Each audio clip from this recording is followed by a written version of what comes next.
iniziamo dicendo che si sa che in montagna il rischio zero non esiste, ma possiamo comunque con determinate azioni e comportamenti ridurlo anche di molto. In questo caso c'è stata un'evoluzione rapida del pericolo, no?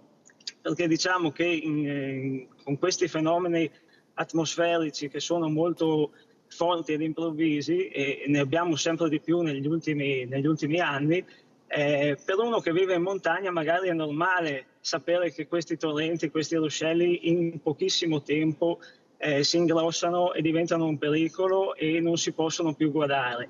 Invece magari è meno, perché arriva dalla pianura, non è così scontato, e quindi tenere presente queste cose. Poi altre cose da sapere che sono fondamentali sono la conoscenza e la pianificazione dell'uscita, informandosi e avendo con sé le cartine e magari cercare il percorso ed eventuali vie di fuga, come lo è stato in questo caso. Sì, il soccorso alpino non giudica e non